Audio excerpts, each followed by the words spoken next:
salah satu film horor permintaan kalian yang berjudul The Sentus, yang tentunya selamat datang di channel Pemersatu Kelurahan yang pastinya selalu menghibur kalian dan gini-gini aja. Apa kabar kalian semua? Semoga puasa lancar jaya sampai ke akhirat. Jadi di film ini akan menceritakan kisah seorang wanita yang dimana dia dijebak oleh seseorang, orang yang sangat jahat. Dan setelah dijebak, kehidupannya menjadi kisruh dan hancur seperti kehidupanku ya pemirsa. Namun sebelum ke story-nya, tolong support channel ini dengan menekan subscribe, karena satu subscribe dari kalian amat begitu berarti buat channel ini. Dan intro. Tak ada air mata, tak ada kerut jiwa, kau tetap bertahan hingga semua tertata. Kau terbeban masalah, tersisih pikir sesama. Imaji salut berkata, kau akan bisa hadapi semua dengan berusaha dan berdoa. Selamat datang di channel Zura14 dan selamat menonton. Story diawali sebuah pesta malam Natal di sebuah kantor. Di sini ada wanita yang bernama Keisha dan dia sedang minum minuman haram sampai mabuk. Dan karena kebanyakan minum, Keisha pun ingin ke toilet. Waktu masuk ke dalam toilet, di sini Keisha bertemu dengan seorang wanita yang bernama Maureen. Dan dia merupakan kawan kantornya Keisha, yang dimana kelihatannya kayak lagi banyak beban pikiran gitu, cicilan bit nunggak mungkin. Namun di sini, Maureen gak memikirkan hal itu karena bisa pinjol. Ngutang lagi dong. Waktu acara pesta sampai malam, di sini mereka happy segede papap, spam, swingar Power Ranger, dan singkatnya Keisha udah terkapar di tempat tidurnya. Ketika Keisha bangun, dia hanya memakai sempak dan kutang saja. Keisha sendiri, dia sama sekali nggak ingat dengan apa yang terjadi setelah acara pesta tadi malam. Waktu berkaca, dia terkejut karena di perutnya udah ada kata-kata morning sleepy, yang artinya selamat pagi tukang tidur. Akibat hal itu, Keisha pun panik dengan apa yang terjadi dengan dirinya tadi malam. Dan siapa yang udah bawa aku pulang? Lalu digituin. Dan ketika Keisha bongkar-bongkar isi kamar, Keisha menemukan sebuah kertas yang bertuliskan, "Kau tidak akan ingat kejadian tadi malam. Jadi udah aku tinggalkan souvenir di dalam rumah atau di dalam badanmu." Melihat hal itu, Keisha pun semakin panik. Panik lah. Kemudian Keisha memeriksa seisi rumah, namun hal itu sia-sia karena Keisha nggak menemukan barang yang dimaksud di dalam isi surat tadi. Setelah itu Keisha pergi ke dokter kandungan dan ingin mengecek keperawanannya, sekalian tes darah juga biar tahu kena HIV apa enggak. Karena terus kepikiran dan cemas, Keisha pun sampai nggak bisa tidur dan nggak masuk kerja. Akibat hal itu, Keisha pun kena teguran dari atasannya karena ada banyak kerjaan kantor yang harus diselesaikan sebelum akhir tahun. Hey Keisha, I'm gonna have to dock your.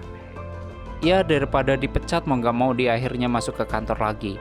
Di kantor, Keisha pun ingin menanyakan sesuatu ke kawan-kawannya tentang kejadian di pesta Natal tersebut. Namun di sini Keisha mempunyai perasaan takut dan malu. Dan tak berselang lama, tiba-tiba badannya menjadi gatal-gatal. Hal itu dilakukan karena dia merasa gatal lah.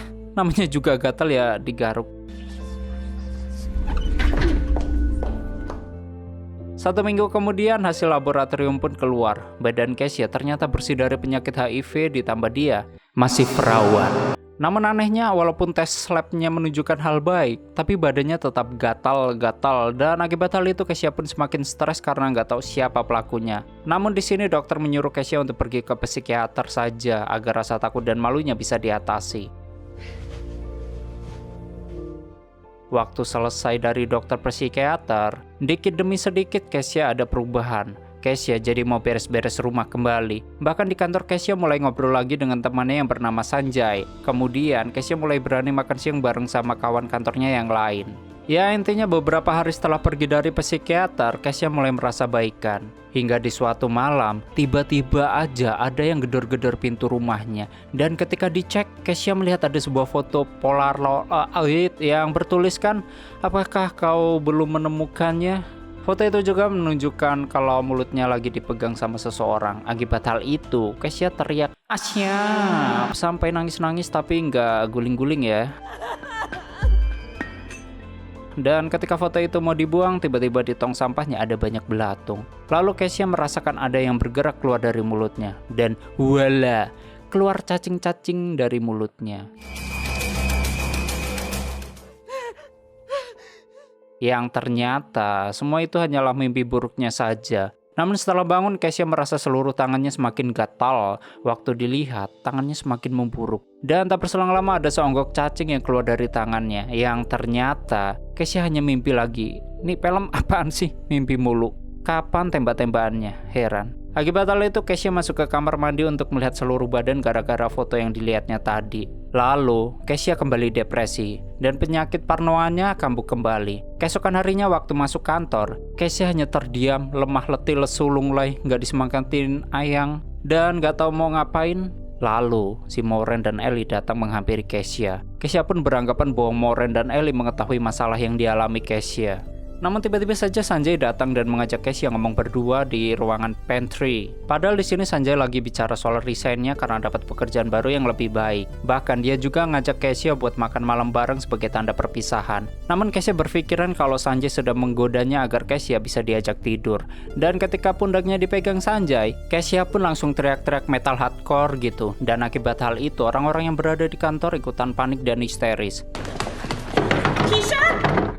Beberapa hari kemudian, Kesha dipanggil sama atasannya gara-gara penyerangan yang dilakukan ke Sanjay waktu itu, ditambah pekerjaannya yang semakin berantakan. Atasannya pun berniat untuk memecat Kesha dari kantor tersebut. Namun di sini, Kesha mohon agar nggak dikeluarkan dari kantor itu, karena kreditan Beat-nya belum lunas. Lalu Kesha pun menceritakan masalah yang dialaminya ke atasannya, dan akibat hal itu, Kesha nggak konsen dengan hidupnya bahkan pekerjaannya. Kesha pun sampai nangis-nangis nyeritain masalah hidupnya. And that's the hardest part. I feel like I'm choking.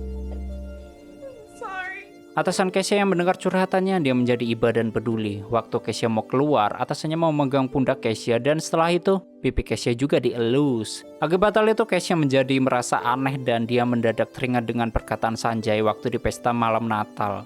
Yaitu tentang si Doc bosnya yang suka deketin cewek-cewek mantep di kantornya. Dan tanpa sengaja, Kesha melihat banyak berkas-berkas CV karyawan cewek di meja bosnya. Bahkan punya Kesha juga. Ya wajarlah banyak berkas begituan kan, dia bosnya. Bukan obeh. Ya intinya akibat hal itu Kesha jadi teringat kalau Ellie dan Moren pernah punya luka bekas garukan yang sama di badan. Kesha pun beranggapan kalau yang melakukan hal itu adalah bosnya. Dan Kesha jadi sangat ketakutan. Kesha gak nyangka kalau bosnya lah yang jadi pelaku teror selama ini. Ketika bosnya masuk ke ruangan kembali sambil bawa tisu buat Kesha, habis itu dia mendadak curhat tentang kehidupannya dengan sang istri. Jadi pada zaman dahulu kala Doc ditinggal sama istrinya, dan akibat hal itu Doc menjadi stres. Pengennya healing terus. Yang pada akhirnya omsetnya menurun dan menjadi miskin. Kok jadi inget seseorang ya? Aneh sekali. Doc pun terus kepikiran kenapa istrinya bisa ninggalin dia tanpa alasan. Dan akibat hal itu kenapa Doc suka mainin cewek-cewek di kantornya. Dia melakukan balas dendam seperti apa yang dilakukan sama istrinya dulu, yaitu membuat seseorang punya penyakit mati penasaran. Mendengar semua perkataan dari mulutnya Doc membuat perasaan Kesha jadi penuh dengan dendam dan amarah. Kesha pun berpikiran, "Dahlah, bentrok aja yuk bos. Untung bos, coba kalau bukan, ya itulah." Beberapa hari kemudian diperlihatkan Doc baru saja selesai interview karyawan baru. Namun di hari itu, mendadak dia mengalami gak enak badan. Bahkan penglihatannya juga menjadi kabur. Doc pun langsung pergi ke toilet. Dan ketika sudah selesai, diperlihatkan dari kloset muncul cacing yang menggeliat-geliat. Dan ketika mau masuk ke dalam ruangan, Kesha sekilas tersenyum ke bosnya. Dan Doc berpikiran kalau semuanya udah baik-baik aja. Lalu Kesha juga tersenyum ke arah Moren. Dan ketika Doc mau minum kopi, tanpa sengaja dia melihat ada tulisan di mejanya, "Kau akan selalu memikirkan kami sekarang." Setelah itu, tiba-tiba Doc terus-terusan mengusap matanya karena kelihatannya jadi semakin kabur. Lalu sekilas Doc melihat Kesha yang berdiri di depan ruangannya, dan pas matanya diusap lagi, "Loh, kok hilang?" Di sini Doc langsung menjadi heran, dan waktu si Kesha kembali ke mejanya, kita diperlihatkan ada botol obat diet telur cacing pita. Dan tiba-tiba Doc merasa kesakitan dengan matanya, dan gak taunya ada yang keluar dari mata yang ternyata itu adalah cacing besar Alaska. Maksudku pita. Cacing yang panjang keluar dari matanya Pak Bos. Akibat hal itu, Doc menjadi panik ditambah ketakutan, dan kini sekarang gantian Doc yang menjadi orang stres. Waktu mendengar suara teriakan bosnya, Kesha, Moren, Ellie tersenyum puas dan bahagia. Lalu, tamat.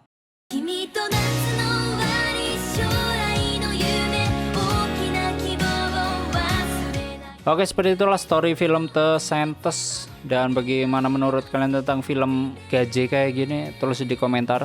Terus buat kalian yang filmnya ingin di storyin, ya tulis juga di komentar. Terima kasih udah nyimak video ini sampai habis. Terus support channel ini dengan menekan like, subscribe, dan share ke alam semesta.